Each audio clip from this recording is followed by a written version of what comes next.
YouTube, what's going on? It's Kevin the Tech Ninja, and today we're taking a look at the OnePlus 10T and comparing it to the OnePlus 10 Pro. Can you tell which one is which by looking at this right here? So on the surface, both of these phones look extremely similar. They have similar specs, but is the experience any different? Well, I'm Kevin the Tech Ninja, and let's talk about it. As you guys can see with the OnePlus 10 Pro, the design is similar. You do have the option of a moonstone black version, which I have right here, and it has kind of a rough texture. Feels really nice in the hand. And you also have a jade green version with a ceramic-like smooth finish. I also did a full review on the OnePlus 10 Pro, so obviously if you're interested to know more about that phone, go ahead and hit the link down below and listen to what I feel about it. So both versions comes with Gorilla Glass 5 on the back.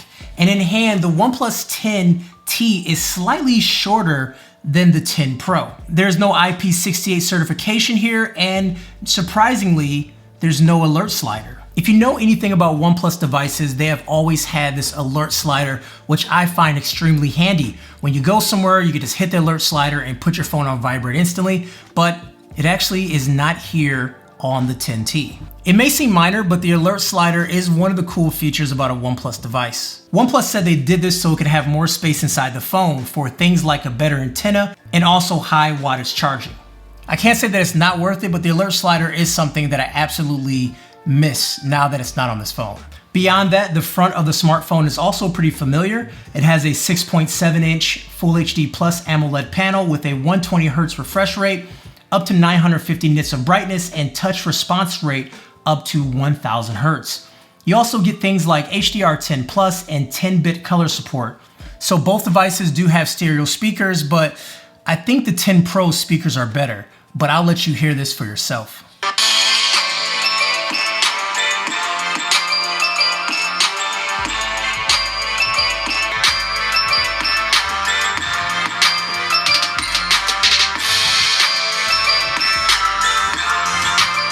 So I'm not sure if you could hear a difference there, but to me, sitting right here, there's definitely a difference. Now, given this is a OnePlus device, there is a big emphasis on speed. Inside, you have a Snapdragon 8 Plus Gen 1 chip with either 8 GB or 16 GB of RAM, with either 128 GB or 256 GB of UFS 3.1 storage. And that is the same for both devices. And like I said, both displays are 120 Hz, so you get very smooth animations that pretty much stick to your finger. I mean, yeah, OnePlus makes amazing screens, and both screens are really good.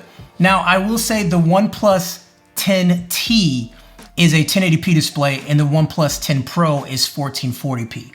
But to be honest, I keep the OnePlus 10 Pro in 1080p just for better battery life. So for me, it's sort of a wash because both screens look really great.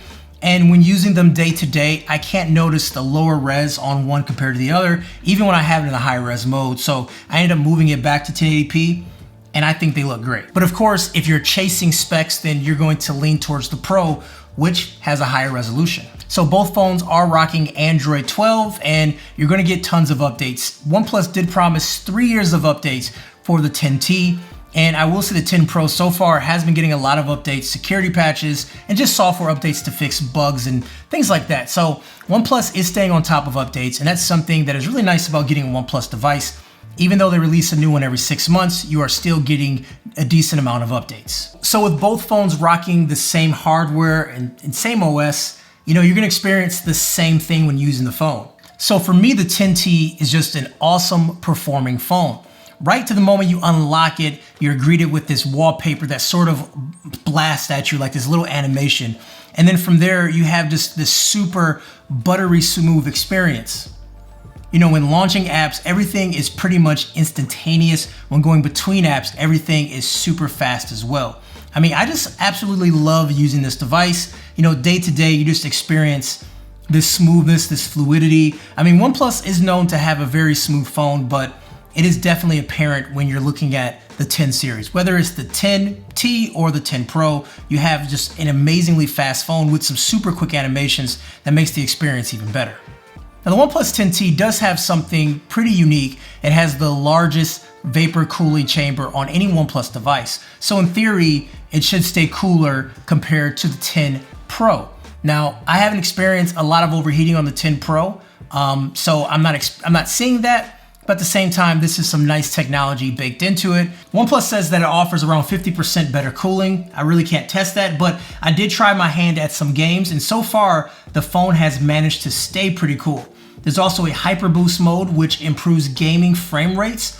It also helps with GPU loads and touch sampling. And I think I'll be able to break things down a bit better in my full review, because on the surface, it games exactly like the 10 Pro, but I've had very limited time to put it through its paces, but I can assure you that when playing games on here, it is a super nice experience. Now, likewise, when we talk about the camera, there is no Hasselblad on the 10T at all. Looking at the lenses here, it looks like the lenses on 10T are actually bigger than the lenses on 10 Pro, but you are gonna notice the Hasselblad logo here, and you also are gonna notice the flash location of where it's at on these two different cameras.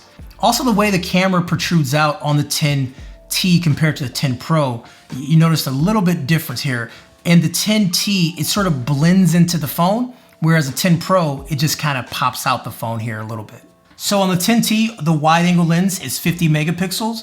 The ultra wide lens is 16 megapixels, and the depth sensor is 2 megapixels. On the 10 Pro, you have a 48 megapixel wide, then you have an 8 megapixel telephoto sensor, and then you have a 50 megapixel ultra wide sensor. So both camera systems also do come with something called Clarity Engine 2.0 for fast shutter speeds and more details in your picture.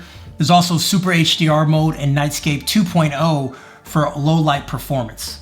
Now, I didn't get a chance to test everything in every scenario, but I can say that both of these cameras take very similar images. Now, when it comes to color, I think the Hasselblad engine does a little bit better when it comes to skin tones.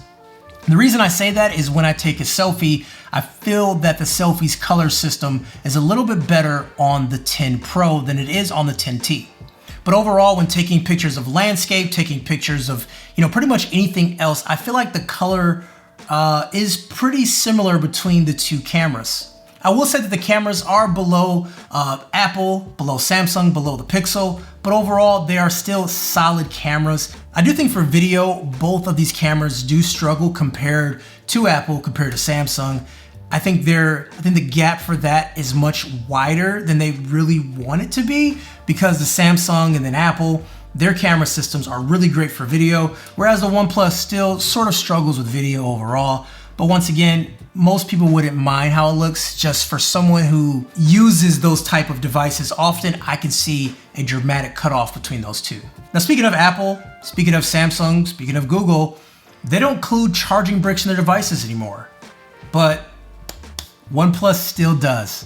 OnePlus still includes it, and this thing is an absolute beast, and to be honest, it's a godsend for many situations. Although the battery life on these devices are exceptional, and they are really good. The 10T has a 4800 cell battery, and this thing right here is 125 watts Super VOOC Endurance Edition charging, which means you get 0 to 100% in 20 minutes. And it has built-in protection, so it's still safe for your batteries. In my experience, both of these phones can last a full day of heavy usage. I'm talking 6-7 hours of screen on time, especially when you dump it down to 1080p on the 10 Pro. But even then, when the battery gets low, you plug this guy in for 10-15 minutes and you're almost back to 100%. So even if the battery life wasn't great, just use this guy for a couple minutes and then you're back up and running. So I'd rather have fast charging than great battery, but OnePlus actually provides both. I will give more detailed battery stats in my full review, but I kind of wanted to just touch on that a little bit in this quick comparison. I think since the 10T is a little bit of a newer device, OnePlus was able to put in some different technology that can help with cooling the phone and maybe even gaming performance. Time will tell if I would get over not having the alert slider, but so far, that is a big one for me. Maybe not for you, but for me, it is making me very sad. Of course, in my full review, we'll dive into camera a little bit more. We'll take a look at that new night mode and see if that can stack up to the big dogs. And of course, we'll talk about some gaming and other things like that. So make sure you are staying tuned to the channel to make that happen. Anyways, guys, that's all I have for you today. Make sure you hit subscribe and hit like down below, because I got a lot more videos coming out. Kevin the Tech Ninja, have a wonderful day. I'll talk to you guys later. Peace.